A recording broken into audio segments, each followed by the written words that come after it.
Think about it. If Xena is still alive, chances are that Eve is too. And if she is, then I'm the dead man. Because Eve is the bringer of twilight. Eve is dead and you know it. Who asked you? Livia, don't.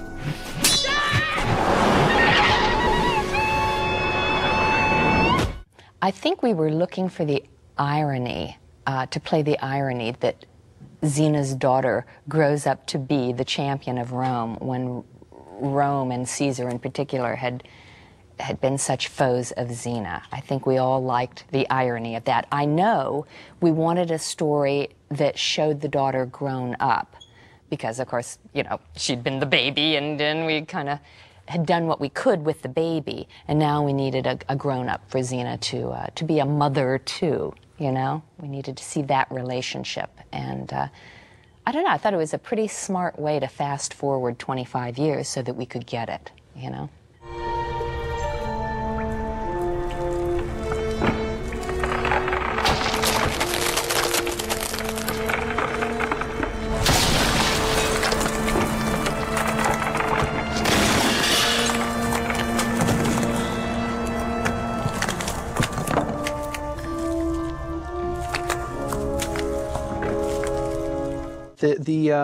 The ice coffins at the beginning of the show, they were made out of, I believe it was just kind of a thick plexiglass. And I'm trying to remember exactly, you know, of course the blue light and I believe it was rock salt was used. And rock salt just looks like crystallized ice, it looks just like frost. And, you know, throw the blue light in there and I was kind of surprised, certainly looking behind the monitors, like, man, I buy that. That looks cold. And then, of course, the way Lucy and Renee played it, you know, he certainly kind of bought it. But it was just, you know, it was just some invention Rob Gillies came up with that once again, you know, worked perfectly. I want you to meet Xena and Gabrielle. This is Virgil. It's a privilege to finally meet you. Hey, apple didn't fall far from the tree. You have a son. Yeah. Was there anything that I tried to incorporate into Virgil that was Joxer's? Some of his mannerisms, I think, towards the later episodes. But at first, I think they wanted me to play it just more my own. And I think that was the difference between Joxer and myself, was that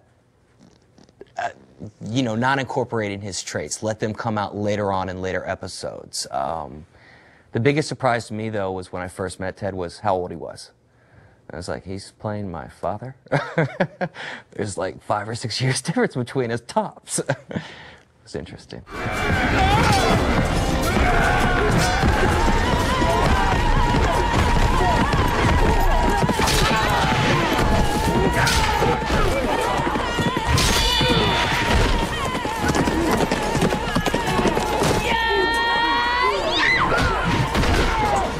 The Livia scream was a combination. It's not something I ever did on set. It's always done afterwards in the looping process. And what happened was, it was after I had spent my first stint of time, which was the first 3 episodes in New Zealand. So that was about 6 or 7 weeks. And I was back in LA and we were doing all of the looping for those episodes. And they said, okay, so it's time for you to make up a war cry. To which I said, what? How does one do that? I have no clue. I feel terribly underqualified. And what we decided to do is we played Lucy's, everybody calls it her yodel, this special thing she's you know, able to do. And then we also played, Hudson just has sort of this primal scream that she does. And we listened to them several times, came up with a few options, trying to combine the two to carry on with the theme of, you know, the 2 mothers. And that's what we did. My war cry ended up being this kind of scream followed by this sort of yelp thingy at the end, which was very specific. It was, you know, you hear it, you know exactly who it is, and you can also see that it has both of the women sort of incorporated into it. The funny part about it is that I've done a few personal appearances since then where they will ask me to do the scream on stage, as I'm sure they ask everybody. And, you know, so the first time I was a little embarrassed and said, okay, fine, of course I will. And I do it for this audience. It was at actually the Pasadena convention, which had thousands of people there. So I do this thing and everybody kind of laughs and, you know, they're amused by the silliness of the whole thing. And do you know that that day I had 4 different people come up to me and tell me that I did it wrong? Is that the funniest thing? I mean, considering that I created it, I hope that I would know what I'm doing. But they were adamant that I had definitely done the wrong war cry. So, you know, hey, it's the best I can do.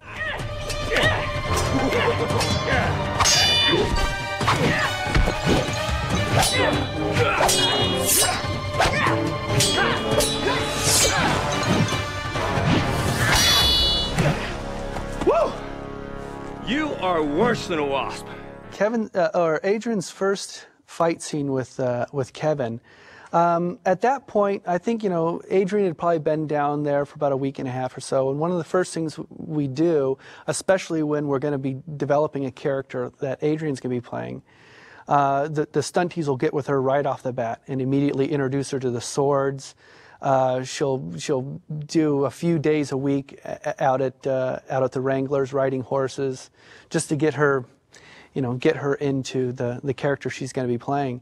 So, you know, all the credit goes to those guys for just getting her in a very short period of time, making her look competent on a horse and with a sword. And I think she did a pretty good job. You know, she's believable.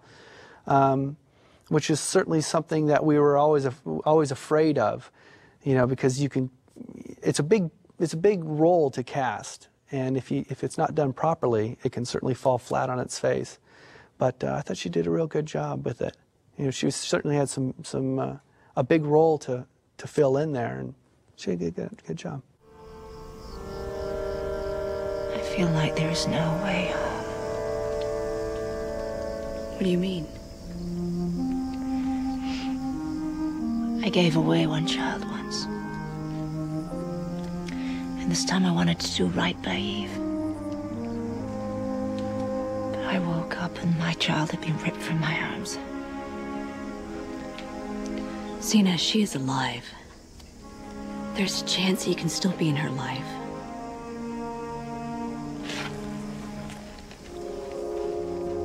Lucy and Renee work very differently as actors, as everybody does. I mean, every actor sort of has their own path to get to where they need to.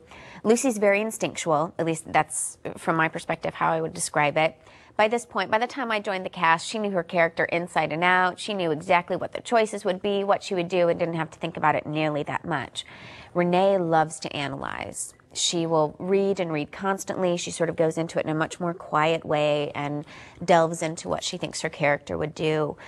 And that's just kind of how they are, you know, generally as people. Renee's a little bit more reserved, while Lucy's a little bit more well, probably extroverted, maybe would be specifically what it is. But it's both works so well for their characters, but it's also interesting to work with in a great way. It's just, if they feed you in a different way. They're both equally generous in what they give you as actors, but it's just a different experience, which makes it more fun and interesting because it's always different instead of the same thing every day. Where's my daughter, Octavius?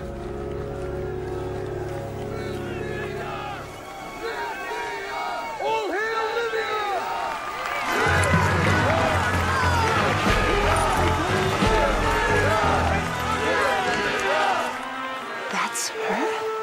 Livia, champion of Rome. That's Eve. I just don't know.